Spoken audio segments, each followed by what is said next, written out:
Thank you. Now I realize it's already 4 p.m. and we're going to get some announcements there, but I'd like to actually push through and give the last two speakers their time to speak. So next up is Мэттью Сейгерс, the IHS Sarah Senior Director, Energy Economics for Eurasia.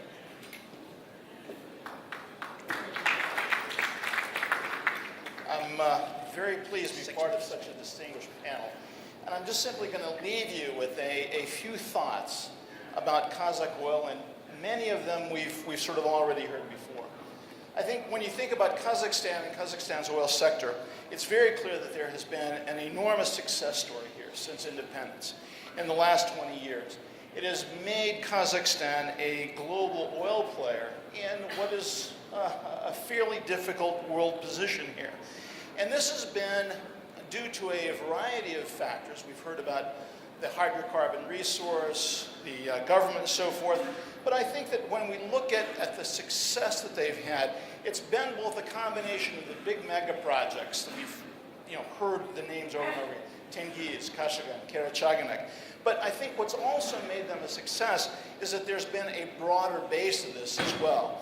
They were successful in bringing in a number of the new and emerging players during this period, most importantly the Chinese, as well as many, many smaller companies. And in fact, when we get to the end of my comments, I think this is an area where there's a significant room for improvement in terms of what we see.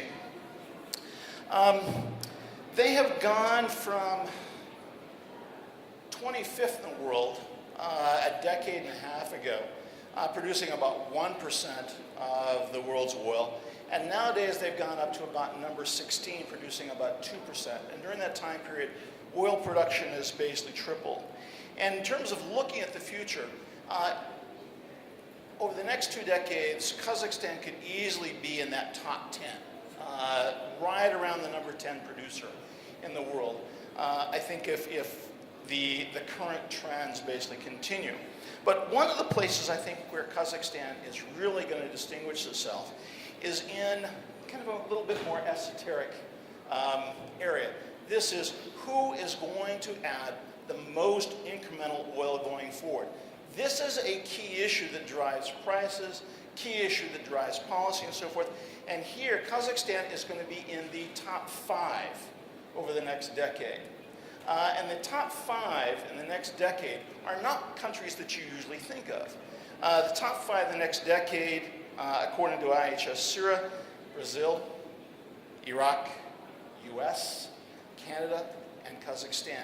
Clearly, we're talking about a very important technological story here. The US, we've been hearing about tight oil, shale gas, and so forth. And it's a basic story there where the technological prowess that's been developed that's created the shale gas has basically gone oily. And it's, I guess the way to look at it is just this past month and a half, North Dakota is now the 2nd largest producing state in the US, supplanting Alaska. That is a very difficult mental image for me to get. But it's basically a story of this tight oil phenomenon that's been developed. And in terms of thinking about what it means for Kazakhstan, aside from the astronomy aspect here, I think that there is considerable prospects for tight oil in Kazakhstan, because one of the places where we find tight oil is in places where we found a lot of other oil. This may also be fairly important for Kazakhstan in terms of attracting some of the smaller players, because after all, this whole shale gas phenomenon, tight oil, it's really not been driven much by the big companies, the ones that we're all familiar with, so forth. It's been driven by a lot of the smaller companies. This is why I think that this is one of the areas where Kazakhstan policy can have a significant impact here.